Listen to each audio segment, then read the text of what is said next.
What's up, everyone? Welcome back to NYU Grads Daily Podcast. It is Thursday, February 8th. Lots to cover, so let's jump right in. But before I forget, a little bit of housekeeping. On Friday, after the market session, I will not be doing a podcast. I'm taking the day off. I'll be around. I'll still be posting on Substack Notes, but I'm just preparing for the Lunar New Year festivities. So I'm going to be running around the city, but if there's anything crazy that happens, I will try to record somewhere. But I will be on Substack Notes, and if you don't have that link, I'll post the link on the show notes tonight. But let's jump right in. So finally, the S&P 500 cash index was able to get to 5,000. Slow clap. Congratulations, Wall Street. They finally were able to do it this afternoon. So looking at breadth, we had 890 new highs, which is awesome, and only 180 new lows. So bullish. Looking at advanced declines, we had 57% advancing and 38% declining today. The 50-day moving average, 43% of stocks are under it. 36% of stocks are under the 200. Very similar to yesterday, so no big changes there. Let's take a tour of some of the mega cap. So you had Meta barely up 0.09%, Google up 0.37%, Tesla up 1%. The rest were red. Which is surprising for a day that the S&P went above 5,000. Wouldn't you agree? Amazon up 0.41. Amazon down 0.41%. Apple down 0.57. Microsoft 0.01%, basically break even. You had Walmart break even. Costco up 0.61. Eli Lilly up 1.4. And that's really it. I mean, McDonald's was up 1.6, ExxonMobil was up 1.7, Chevron was up 1.2, but the real story today was in ARM Holdings, which is, so without divulging which company, I also was part of the leadership at a SoftBank startup. And if you don't know, SoftBank is run by Masa, the fellow who donned Adam Newman with like billions and billions of dollars for WeWork. But they started ARM, the chip design company, and ARM is up like 40-something% today. That was a storyline. And also, basically, all the chip sectors were kind of positive today. What else? I mean, for a 5,000 S&P day, it was semi-unremarkable, if you can believe it. I was watching basically NVIDIA, breadth, and the 10-year Treasury all day. And it just seemed like we were drifting higher and higher.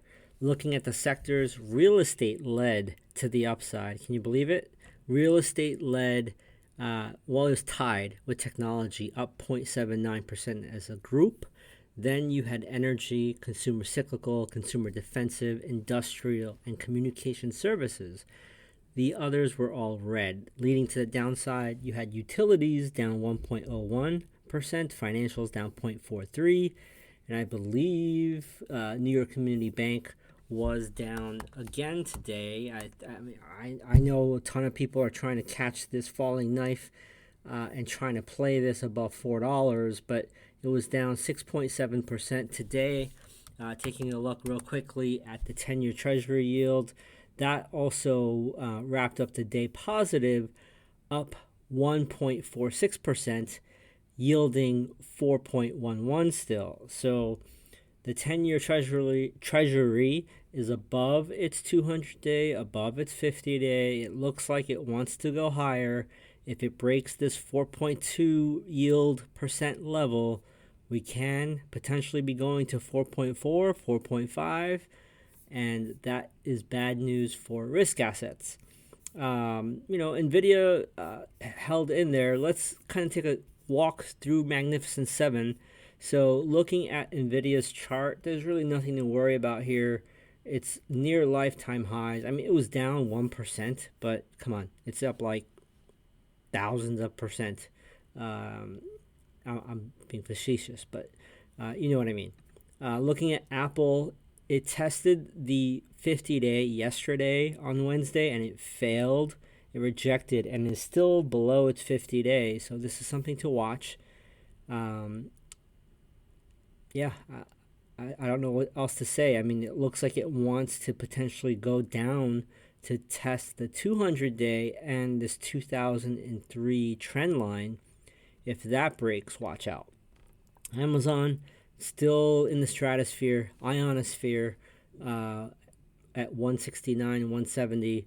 Google, it bounced off of its 50-day a few sessions ago. We may go and test 154 or like 152 area, but everything looks healthy there. Meta looks healthy there. Microsoft looks healthy there. Nvidia, we already covered this. Tesla is still sucking wind, needs a battery charge. So that really is the summary of the markets right now. If you recall, when we started to sell off during last summer into November, and then we rallied after November, I have three pillars that I watch for. One is the Magnificent 7, how they're all behaving. Two is yields. I think anything below 4.5 is accommodative. Anything even between 4 to 4.5 is semi-accommodative. But anything over 4.5 is no bueno. And then the last one is breadth. Right now, we have no concerns for breadth.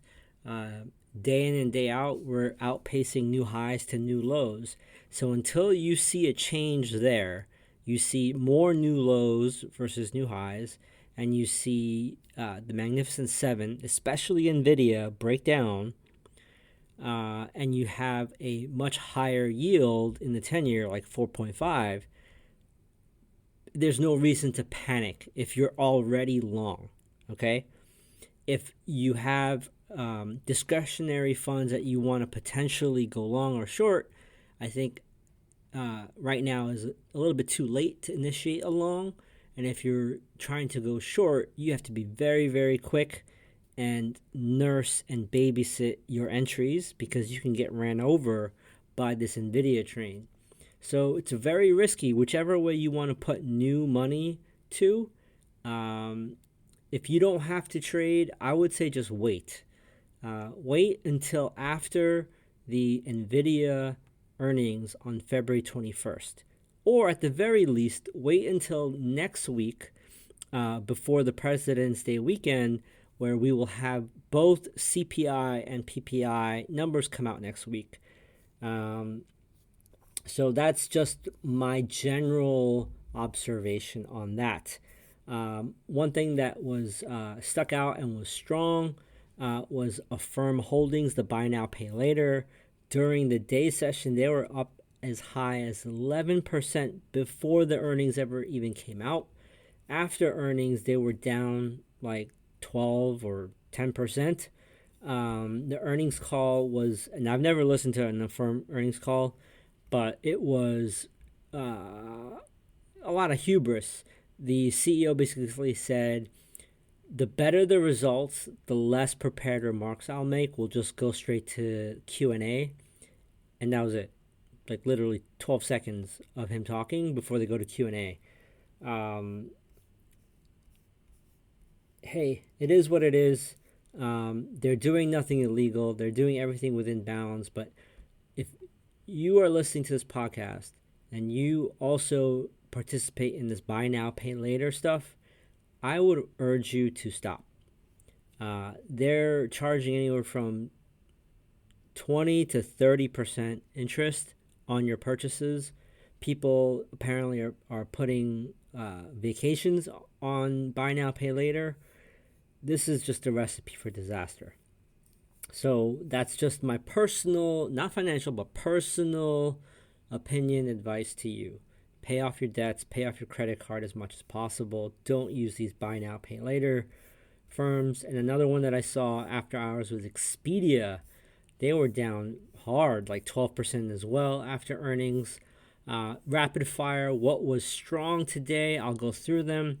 I mentioned earlier ARM holdings, they're up 47% on the day. My God, I don't have any position. If you had a long or a call, God bless you, man. Treat me to some dinner. Marathon Digital up 23%. MicroStrategy, Michael Saylor's Bitcoin farming company up 15.7%. Disney up 11%. Wow, they really needed that, because if they didn't bounce, they were going to like $60.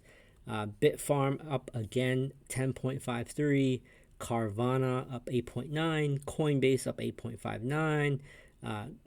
Congratulations, Kathy Wood. Instacart up 6.5%. Rivian up 6.2%. Sweetgreen, the salad company, up 6.1%. You had Red Rock Casinos in Las Vegas up 4.8%. Birkenstock Sandals up 4.5%. Crocs up 4.3%. AI up 3.9%. Sprout Social up 3.8%. MongoDB up 3.88%. MGM Resorts up 3.8%. Wayfair up 3.7%. Kura Sushi up 3.5%. DoorDash up 3.4%. Oh, let me catch my breath. BRRR, Bitcoin ETF up 3.2. IBIT, Bitcoin ETF up 3.2. BTCO, Bitcoin ETF up 3.19. So Bitcoin is bouncing. It was like at 45,000 per Bitcoin, and Shopify up 3.17. So risk on, right? What was weak? PayPal was down like 11%. Nycb, as I mentioned earlier, was down 6-7%. And Expedia, I don't know what they reported, but it looks pretty bad. They went from a high of 160 during the day to like 132 after the earnings call. What to watch next week? I mentioned the CPI and PPI numbers are out. Keep watching NVIDIA for the Mag 7. That is the only game in town right now, or one of the few games in town. Like there's others too. I think Broadcom's doing good. Super Microcomputer, SMCI is doing great. But predominantly it's NVIDIA. What I mean is, like, if NVIDIA was down 10% on earnings on the 21st, everything's going down with it. That's my point. That's really about it.